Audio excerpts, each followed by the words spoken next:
Hello folks, and welcome back to True Crime Phenomenon. This is Josh coming back with another Jeremy Dewitte video. Now, just for a little bit of background, Jeremy Dewitte is a serial police impersonator going back to his first arrest in 1998 when he was arrested for impersonating a police officer after brandishing his Police Explorer's badge and stealing $14 of gas, claiming he was going to come back and pay for that gas, which he never did.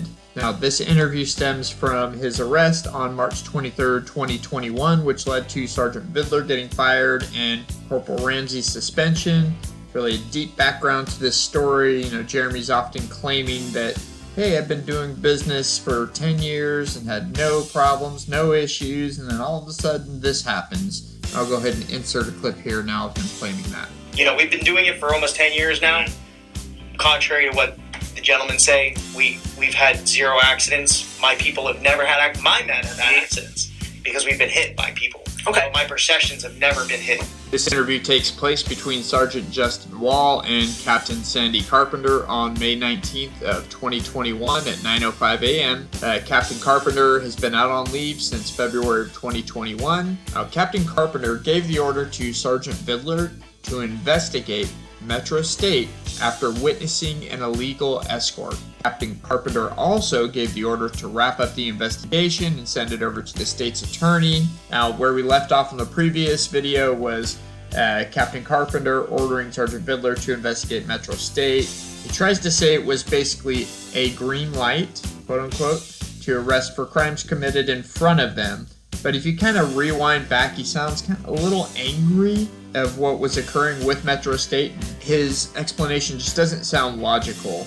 In my opinion, I think that he ordered Sergeant Vidler to go after Metro State and then backed off when Sheriff Nina got involved. Now, this is my opinion, so don't sue me, please. I've also included some clips from some other videos just to provide some context. Hopefully you guys are liking adding the different clips to the videos for context. I like it personally because it helps fill in some of the gaps for some of the newcomers. Some of the people been around this forever, they don't really need that. Anyways, please like, share, comment, and subscribe, and let me know what you're thinking down below. I'll catch you on the other side.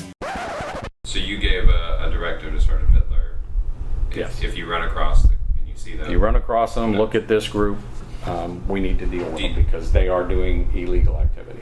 Okay, so then this subsequent ongoing investigation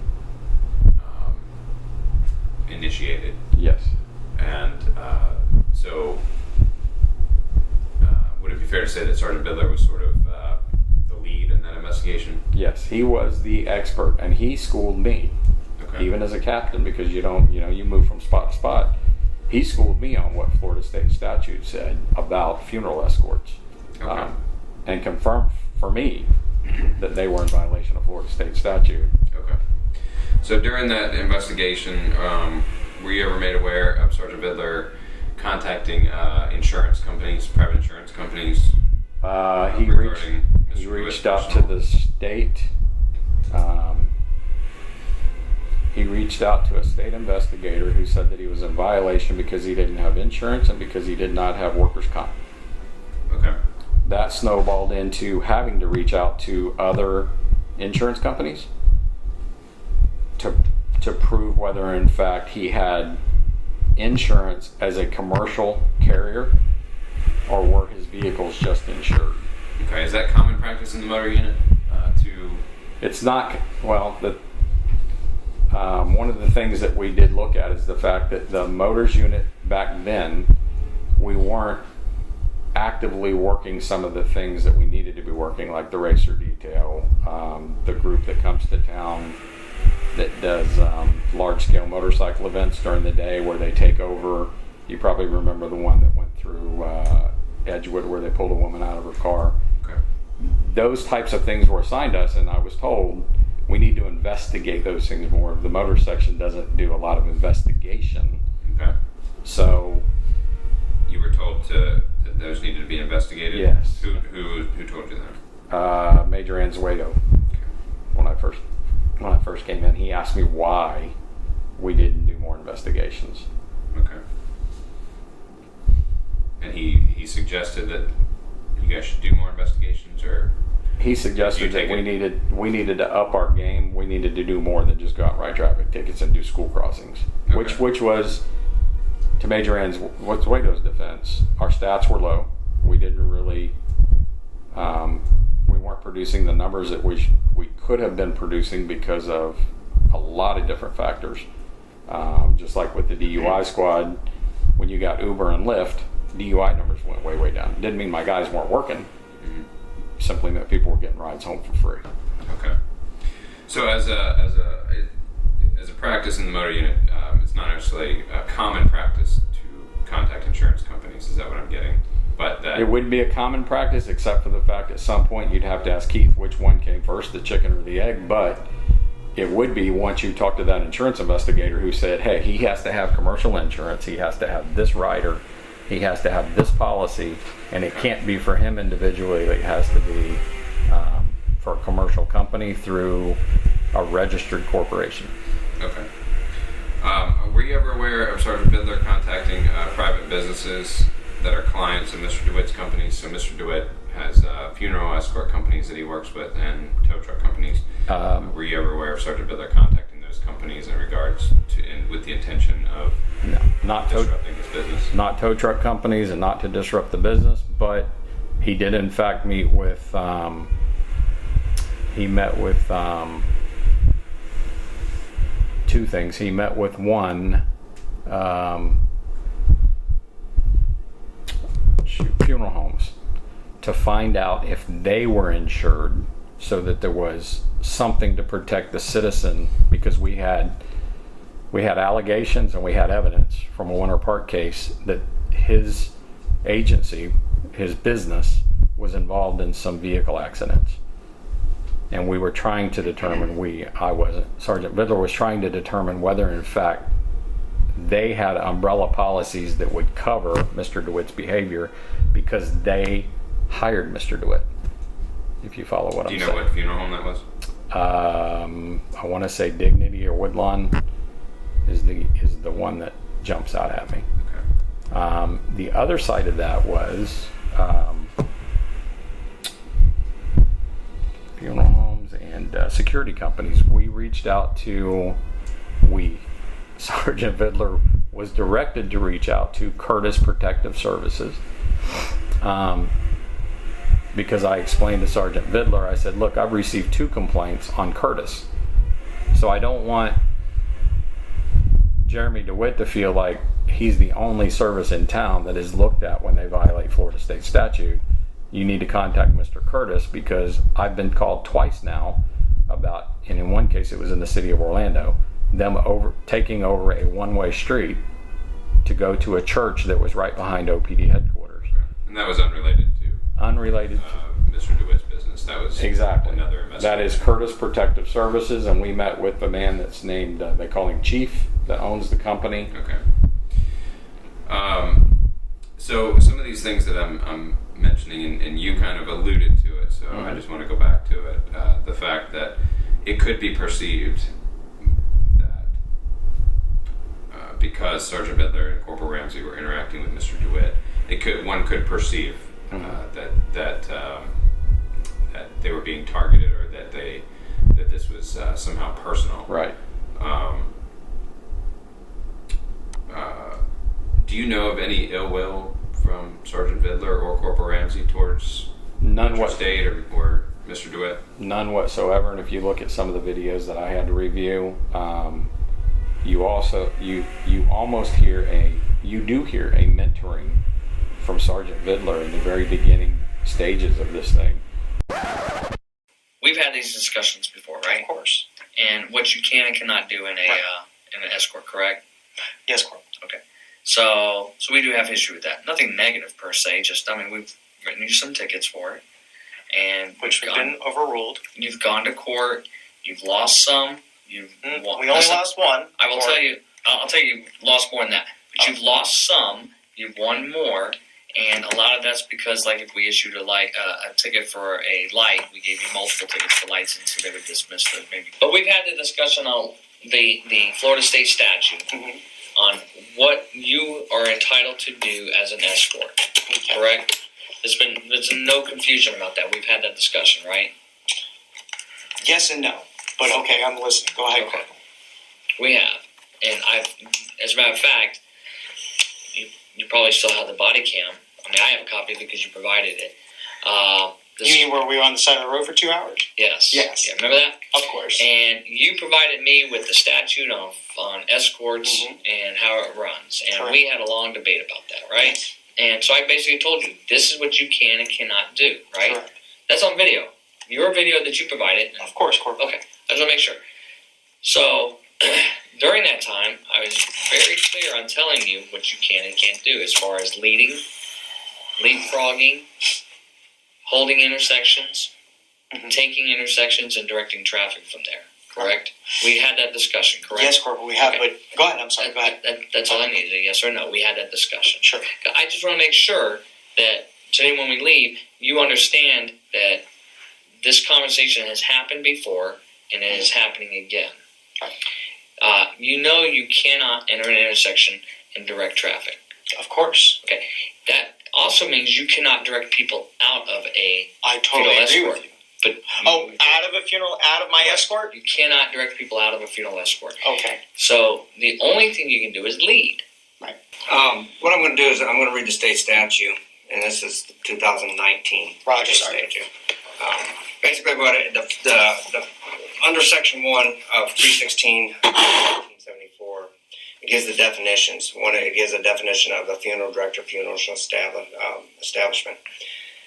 Under that's A. B. Under subsection 1 gives what a funeral procession means. It means 2 or more vehicles accompanying the body of a deceased person, or traveling to a church, chapel, or other location in which the funeral service is being held in the daylight hours, including a funeral lead vehicle or a funeral escort vehicle. Okay, the term, they're not plural. It's just a vehicle, one vehicle. Okay, it doesn't say vehicles, lead vehicles, So if the lead escort vehicles. basically Okay, I'm going to keep reading because Go ahead, it's Sergeant. actually Sorry. going to Go ahead, answer your Sergeant. question. Sure. So then what it says is the next one, C, under subsection 1, states a funeral lead vehicle means any authorized law enforcement or non-enforcement motor vehicle properly equipped pursuant subsection 2. You go down to subsection 2, and we'll get that as I continue down. Sure. But a funeral escort vehicle being used to lead or facilitate the movement of a funeral procession, a funeral hearse may serve as the funeral lead vehicle. Okay, then it goes to the next one. D under subsection 1 states a funeral escort means a person or entity that provides escort services for funeral processions, including law enforcement personnel and agencies. E states funeral escort vehicle means any motor vehicle that is properly equipped pursuant to subsection 2, which escorts a funeral procession. Okay. Now, subsection 2 is where we're at, is equipment. It says all non-law enforcement funeral escort vehicles, funeral lead vehicles shall be equipped with at least one circulation lamp exhibiting an amber or purple light or lens visible under normal conditions for a distance of 500 feet from the front of the vehicle. Flashing amber or purple lights may be used only when such vehicles are used in a funeral procession. Okay. Or, amber or.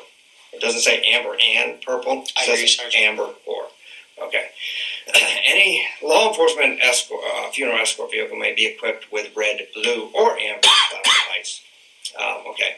So then we go into the funeral right-of-way. It says subsection 3, funeral procession right-of-way, funeral escort vehicles, funeral lead vehicles. A under subsection 3 states, regardless of any traffic control device or right-of-way provisions prescribed by the state or local ordinance, pedestrians or operators of all vehicles, except as stated in paragraph 3 or C, shall yield the right-of-way to any vehicle which is part of a funeral procession being led by a funeral escort vehicle or a funeral lead vehicle. It doesn't say vehicles, it says vehicle. When the funeral lead vehicle lawfully enters an intersection, either by reason of traffic control device or at the direction of law enforcement personnel, the remaining vehicles in the funeral procession, this answers your question, The remaining vehicles in the funeral procession may follow through the intersection regardless of any traffic control devices or right-of-way provisions prescribed by state or local laws. Correct. So, paragraph C states that a funeral procession shall have the right-of-way at intersections regardless of traffic control devices subject to the following conditions or exceptions. 1. Operators of vehicles in a funeral procession shall yield the right-of-way to an approaching emergency vehicle, giving an audible and visible signal. Operators of vehicles in a funeral procession shall yield the right-of-way when directed to do by a police officer. Number 3, operators of vehicles in a funeral procession must exercise due care when participating in a funeral procession. Okay. Go to paragraph or subsection 4, which talks about driving in the procession. All vehicles comprised of a funeral procession, all vehicles, which is, as we said, up in the front, which includes your lead vehicle. All vehicles comprised of a funeral procession shall follow the preceding vehicle in the funeral procession as closely as practical and safe. In Florida legislatures even exempt following too closely, as it says, any ordinance, law, regulation stating that the motor vehicle shall be operated to allow sufficient safe enabling any other vehicle to enter or occupy the such space without danger shall not be applicable to the vehicles within the funeral procession. In other words, if law enforcement sees the funeral procession and they're bumper to bumper, we can't write them a ticket for following too closely. Okay.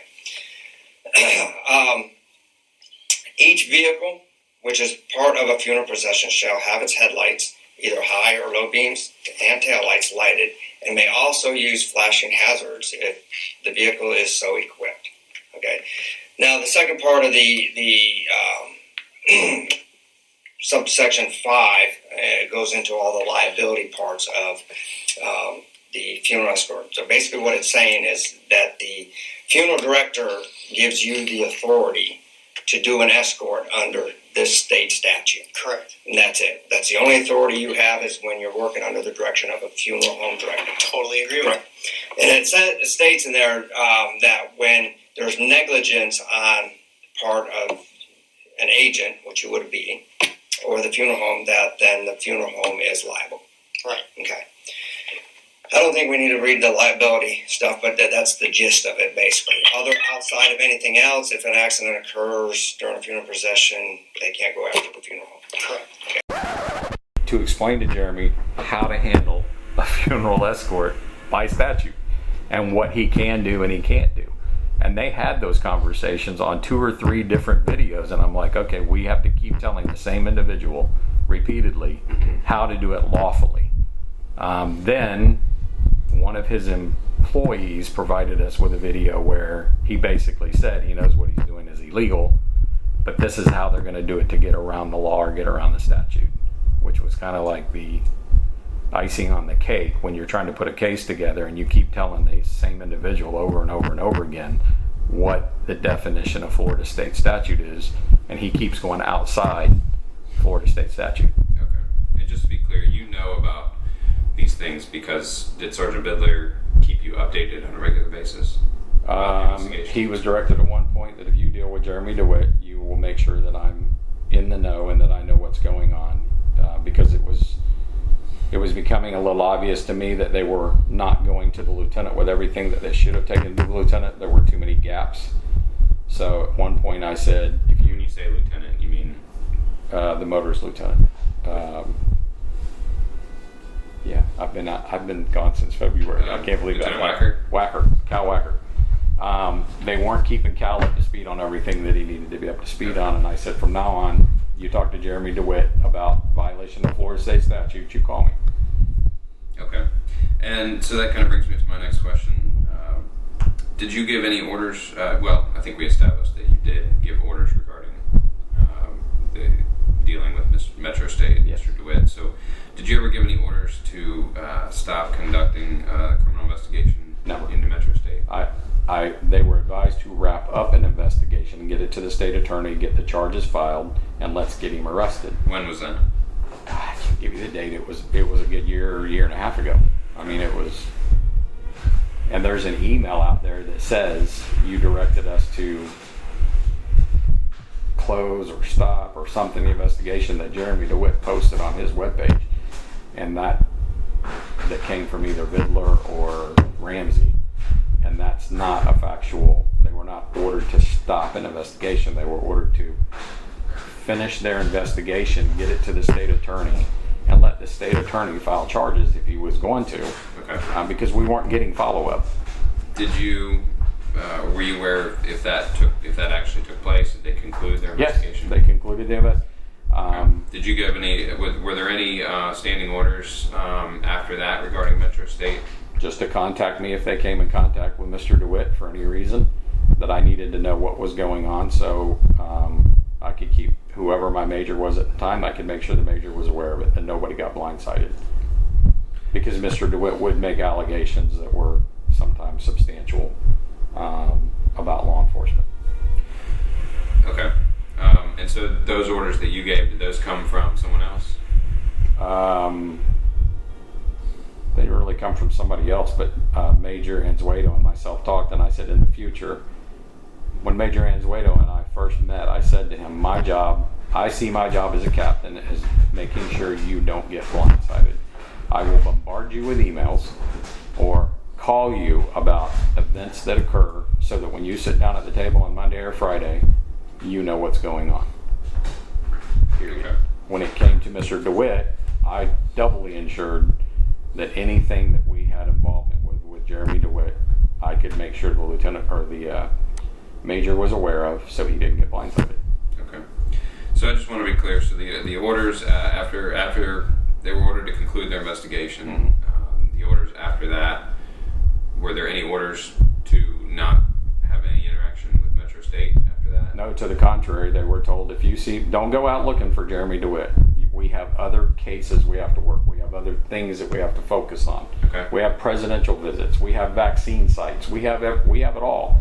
But, and they were also told this to Major Anzueto's credit. Major Anzueto said, if Jeremy Dewitte pulls in front of me running an illegal escort, I'll take him to jail. I'm not saying don't take the guy to jail.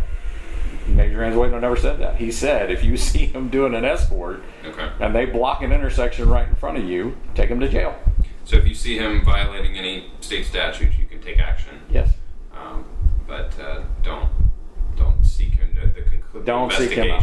And as a matter of fact, Keith, the direction was, if you have the opportunity to call patrol and let patrol take that case, tell patrol that he's wearing what appears to be a firearm and that he's a convicted felon, and let patrol deal with that. We had a point where he had a warrant for his arrest out of Osceola County, and they thought that he might be coming up to Orange County for something, and I said, you know what, call Osceola County and tell him that he's got a warrant. He's now living in Osceola County from what we understood. Okay. Let Osceola County know they have a warrant in their county. And so that direction, did that come from you to Sergeant Biller? Yes. And do you remember when? No, Roughly. I don't have any idea. I just know that he was picked up on that warrant 2 days after that. Okay. And just to confirm, it was prior to, obviously, you going out on leave? Yes, it was probably months before that. Okay. 6 months or so. All right. Is there anything else that you know about this investigation you'd like to add? No, sir. Okay. The current time is 9:30 a.m. and that concludes this interview. All right. All right, folks, that's going to wrap it up for this one. Please like, share, comment, and subscribe, and I'll catch you on the next one.